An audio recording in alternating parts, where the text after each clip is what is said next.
जय श्री राम। आज हमारे पास एक कूलर की ये मोटर है, आप देख सकते हो। कूलर की इसी तरह से फ्रेम में किसी कस्टमर ने हमारे पास लेकर के आए हुए हैं बनाने के लिए। प्रॉब्लम इसमें ये है कि इसकी धीरे धीरे से स्पीड डाउन हो रही है, यानी कि पहले स्पीड में आ रही है, फिर धीरे धीरे से इसकी स्पीड डाउन हो जा रही है। कितने लोग बोलेंगे कैपेसिटर, तो कैपेसिटर इन्होंने नया भी लगा रखी है, ऐसा देखो न्यू कैपेसिटर भी लगा रखी है, फिर भी इनकी प्रॉब्लम सॉल्व नहीं हो रही है। प्रॉब्लम इनके आपकी मोटर में है। मोटर कैसे ओपन की जाएगी और कैसे बनाई जाएगी, इसकी सारी जानकारी आपको इस वीडियो से मिलने वाली है। चलिए आगे बढ़ते हैं और इसी चीज़ को विस्तार रूप से समझते हैं। सबसे पहले आप देखो 3.1 UF की कैपेसिटर इसमें लगी हुई है और ये मिनी सी आपकी कूलर की हो जाती है। मिनी कूलर की मिनी कूलर अगर आपके पास भी है तो सेम टू यू ऐसे ही मोटर उसमें भी लगे होंगे। जैसे आप देख सकते हो पूरी फ्रेम के साथ ही इन्होंने खोल करके हमारे पास लेकर के आ गए हैं। इनकी मोटर की इंट्रोडक्शन आप कुछ इस प्रकार पढ़ सकते हो। और मोटर को ओपन करने के लिए यहाँ पे देखोगे तो 4 स्क्रू लगे रहते हैं, इसको ओपन कर लेना है। कितने लोग यहाँ से भी खोल लेते हैं और ये देखने में पुरानी एपी फैन की तरह दिखती है, लेकिन ये एपी फैन नहीं रहती है, इसकी हाई स्पीड RPM रहती है। इसकी कॉइल जैसे ही आप ओपन करोगे ऐसे आप देखोगे, जैसे ही इसको खोलोगे आप, ये आपकी रोटर हो जाती है। रोटर आप देखो कितनी मोटी टाइप है, इसकी स्टैंपिंग भी काफ़ी मोटी है। जैसे आप देख सकते हो समथिंग 20 से 25 mm के आसपास इसकी स्टैंपिंग देखने को मिल सकती है। कॉइल भी काफ़ी हैवी लगाए रहते हैं। प्रॉब्लम आप इसमें देख सकते हो कि इनकी प्रॉब्लम में आपकी यहाँ पे छिपी हुई है। रोटर में पीछे के साइड से पूरी क्लीन है, लेकिन आगे के साइड से जैसे ही आप देखोगे तो काफ़ी अधिक स्केचेस हैं। यहाँ पे देख सकते हो शाफ्ट पे काफ़ी अधिक स्केचेस हैं। इसका कारण यही है कि आपकी धीरे धीरे जब इस पर हीट आ रही थी मोटर में ना, तो इसकी स्पीड डाउन होने लग रही थी। कारण इस पर आपकी मैली वगैरह जमा हो जा रहे थे, जिसके कारण से इसकी स्पीड डाउन पूरी हो जा रही थी। तो इसकी हम आप क्या करेंगे, इसकी शाफ्ट चेंज करेंगे। जैसे आप देख सकते हो इसकी ये वाली शाफ्ट हो जाती है, इसकी ये वाली शाफ्ट भी हम चेंज करेंगे। साथ साथ इसकी दोनों साइड बूस चेंज करेंगे। बूस बैठाने का विधि थोड़ा सा अलग होता है। आप देख सकते हो इसकी बूस आपकी कुछ यूँ ढंग से बैठाई गई है, आप देख लेना। इसमें मैं आपको हर एक स्टेप के बारे में समझाऊंगा कि कैसे इसकी बूस चेंज की जाती है, कैसे इसकी शाफ्ट चेंज की जाती है। सबसे पहले चलिए इसके स्टार्ट करते हैं बूस चेंज करना। सो मेरे भाई, बूस चेंज करने के लिए कुछ इस तरह के आपको गज़ल पिन लेने होंगे। गज़ल पिन अगर आपके पास नहीं है तो आप डायरेक्टली नट का भी इस्तेमाल कर सकते हो।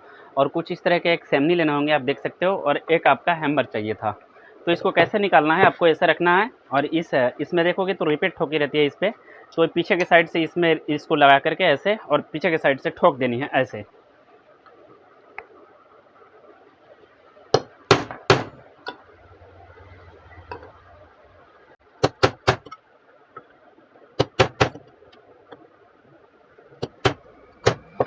जैसा ही आप ठोकोगे तो ये चारों रिपीट ओपन हो जाएगी। ऊपर की कैप हो जाती है, इसको हटा लेना।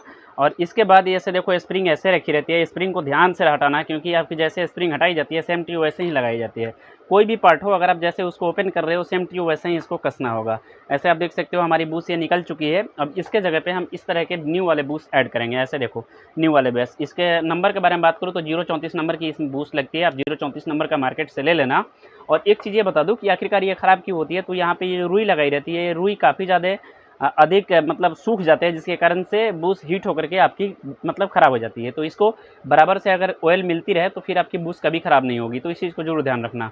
अब हम इसमें क्या करेंगे, ऐसे न्यू बूस रखेंगे। ऐसे न्यू बूस रखा, उसके बाद में इस कैप को रखेंगे और कैप को रखने के बाद में इसको रखेंगे। और सेम टू यू इसका रिपीट भी आता है। जैसे मैं अभी आपको दिखा दूँ तो इसकी रिपीट कुछ इस ढंग की आती है।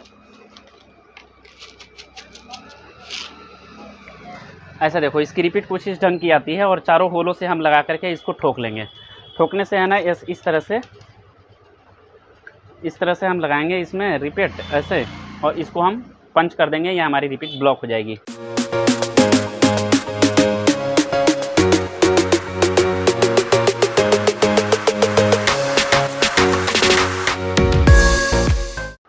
तो ऐसे आप देखोगे हमने न्यू इसमें बूस्ट इंस्टॉल कर लिया हुआ है। जैसे अभी हमने इंस्टॉल किया सेम टू यू आपको भी वैसे ही इंस्टॉल करना होगा।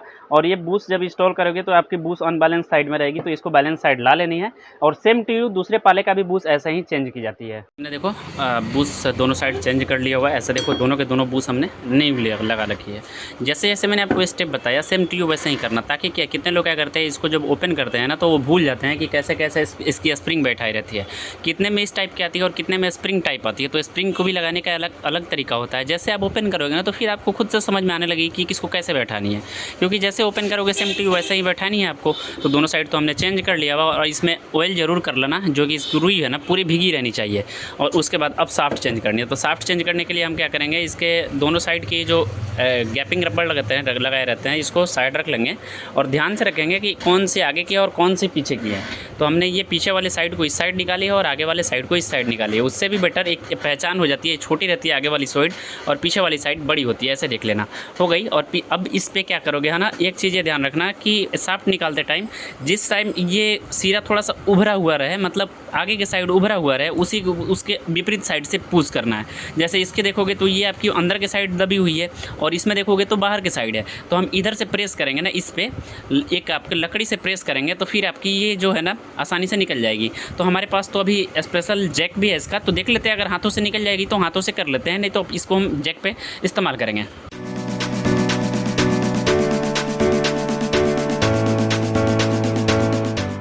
तो जैसे हम देखेंगे कि शाफ्ट हमारी निकल चुकी है और सेम जो जैसे जिस साइड उभरी हुई भाग है ना, उसी साइड को हमको शाफ्ट बैठानी है। तो इस चीज़ को जो ध्यान रखना कि जिस साइड उभरी हुई भाग है उसी साइड को हम शाफ्ट लगानी है। तो ये देखो, ये हमारी पुरानी शाफ्ट है और ये हमारी पूरी न्यू शाफ्ट है। तो आपकी साइज़ देखो दोनों की दोनों सेम मिल रही है। अब ये चीज़ खाँचे इसमें भी बनाया है, खाँचे इसमें भी बनाया है। तो चलिए, तो इसको हम इस पर डालेंगे और इस साइड से हम प्रेस करेंगे। फिर से लकड़ी से ही इसको प्रेस करना है, इसमें लोहे वहे का इस्तेमाल नहीं करना है।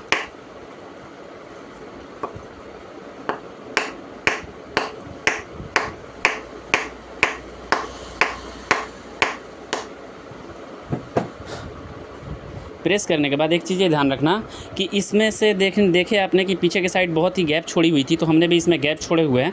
अगर ये बैठाते टाइम अगर थोड़ी सी बैलेंस भी आती है तो इसको ठोक करके हम आसानी से सेट कर सकते हैं। तो हम इसको अब बैठाते हैं और देखते हैं इसका रिव्यू। अब मतलब इसको सेट करते हैं, जो कि इसकी पाइप वगैरह सब कुछ लगा करके और बॉडी में हम इसको इंस्टॉल करते हैं। तो जैसे मैंने आपको स्टार्टिंग में बताया कि इसको ऑयलिंग करना बहुत ही ज़रूरी होता है। तो इसको देखो, हमने ऑयलिंग कितना अच्छे ढंग से कर लिया हुआ है, जिससे हमारी पूरी की पूरी रुई जो है ना भीग जाती है अंदर की। इतना हो जाने के बाद हमने गैप भी लगा लिया हुआ है, ऐसे देखो दोनों साइड की गैप हमने पूरा कर लिया हुआ है। अब इसको हम सेट करते हैं। सेट करने के लिए फिर से वहीं आप जिस साइड को वायर निकली है उस साइड को लगाएंगे। हम इस साइड को वायर निकली है।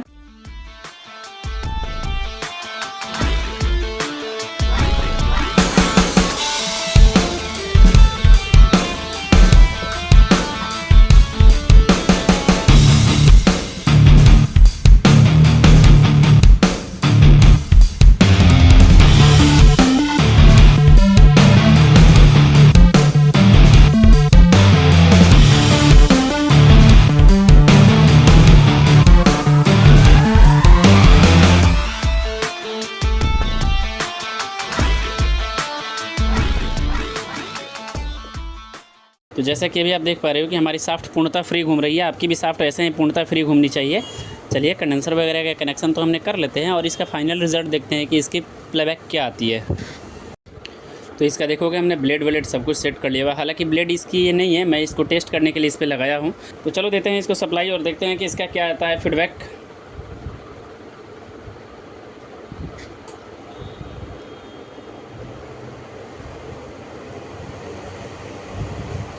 सो भाई साहब, आप देख सकते हो काफ़ी लाजवाब चल रही है, काफ़ी स्पीड है। सो मेरे भाई, अगर आपके फ़ैन के साथ इस तरह की प्रॉब्लम आती है तो आसानी से इस वीडियो को सीख करके बना सकते हो, समझ सकते हो। आपकी फ़ैन कोई भी हो, आपकी कूलर कोई भी हो, मैं ये नहीं बोलता हूँ कि बड़ी की कूलर हो, छोटी कूलर हो सकता है कि बड़ी कूलर हो तो उसमें मोटी शाफ्ट लगी हो सकता है छोटी कूलर हो तो उसमें पतली शाफ्ट लगी हो, लेकिन बनाने की विधि सेम होती है। आप इस विधि से देख करके आप किसी भी फ़ैन की रिपेयर कर सकते हो जिसमें बूस्ट लगी होगी। आपकी चौड़ी चौड़ी उषा की जो फ़ैन आती है या बजाज हेवल्स की जो फराटा फ़ैन आती है उसको भी आसानी से इसी विधि से रिपेयर किया जाता है। सो मेरे भाई, ये आपकी छोटी सी नॉलेज और छोटी सी जानकारी कैसी लगी जरूर बताना। फिलहाल अगर ये जानकारी आपको अच्छी लगी हो तो प्लीज़ वीडियो को लाइक, चैनल सब्सक्राइब कर लेना। मिलते हैं जानकारी के साथ, आपका भाई प्रिंस। जय श्री राम।